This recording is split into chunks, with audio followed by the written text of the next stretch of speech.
Hello and welcome to the press conference match day of the match between United States versus Trinidad and Tobago of the 2025 CONCACAF Gold Cup. Allow me to introduce our head coach, Mr. Dwigth Yorke, to my immediate left. I remind you that for questions, you can raise your hand and introduce yourself with your name and media organization to the one you represent. The media that are present virtually, you can request that space by touching the raise your hand button. We open the floor to questions for Coach Dwigth Yorke. Go ahead.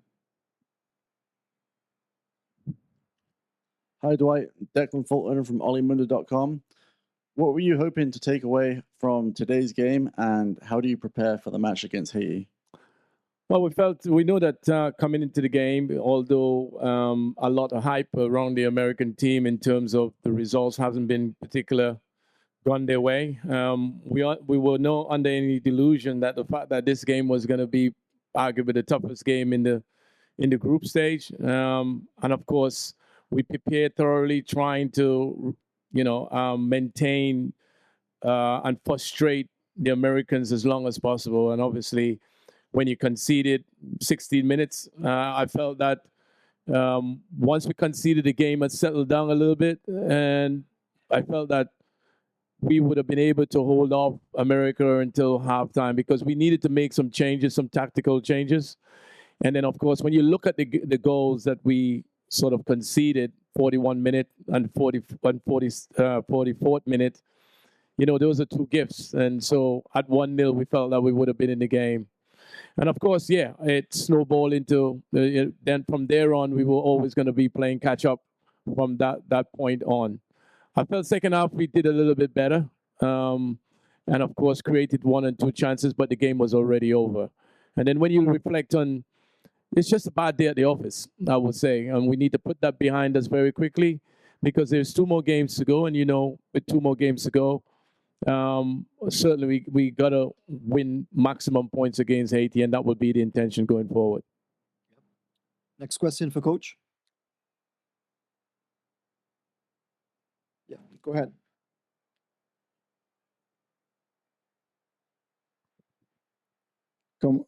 Good day, Adam Bartholomew, freelancer. Comparing the intensity of the players in the previous 2 World Cup qualifying games to the intensity today, did you feel that it was the same level, or what did you think?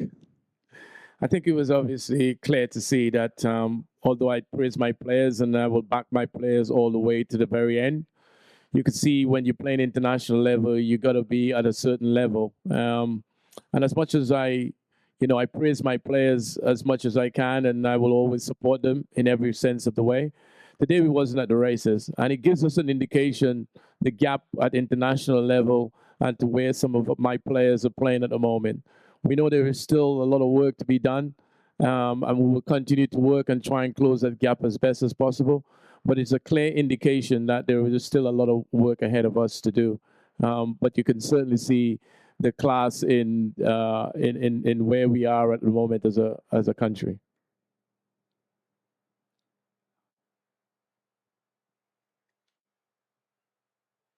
We go to the virtual forum. Sam, Spencer, go ahead with your question, please.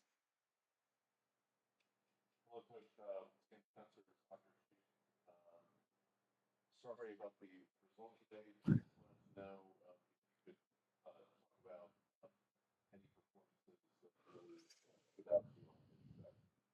Yeah, I think it was a difficult day today. We haven't assessed too many of the players. We know first half we were poor in every department. We felt that the Americans are, kind of, ahead of us in every step of the way in terms of, anticipation, in terms of creativity, in terms of taking control of the game. We just couldn't seem to have a foothold in the game. And from that moment, we was always up against it. We know we were away from home and we was going to try and make it difficult for the Americans today, but we didn't manage. And then we thought even at 1-0 and we can maintain them at halftime, we were going to change the formation. It was already talked about before we conceded. Again, go back. You look at the time of the goal that we got. We sort of let in, or certainly caused our own problems in many respects in the 41 and 44th minute. You take those 2 goals away, 1-0. We're still in the game, and we didn't do that. So at halftime at 3-0, we were just trying to, minimize the damage. And of course, if it wasn't for our goalkeeper, it could have probably been worse. Do you have any further questions for Coach Yorke? Yeah, go ahead. Hello, Brian G, Santa Cruz Voice. Yeah, except for the two just conceded late in the first half, you had two pretty good chances. I believe it was 55-61. Is that kind of what you were wanting to do today? Kind of pack it in and then counterattack out of it? Yeah, well, we thought if we can frustrate the Americans as long as possible, that was part of the game plan. Of course, that didn't go to plan, but I really genuinely believe at 1-0, had we maintained that, you look at the goal that we conceded, it was actually gifted to them from our own mistakes. And so, again, I refer back to the time of the goals, 41, 44 minute. You keep American, then you're still in the game. As I said, we were already discussing changing the shape and personnel. We just wasn't at the races today. And maybe, there's a lot to ask for. We've been on the road for the past couple of weeks, from the Unity Cup all the way to the Caribbean, playing those games, traveling to Costa Rica. Maybe this was one too many games, but this is a learning experience for my team. They're very relatively young. There is some experience. The level that some of these players are playing, you're asking them to step up from the level that they are to international football. This was an eye-opener for us, and realize that, we got some work to be done. Any closing questions for Coach?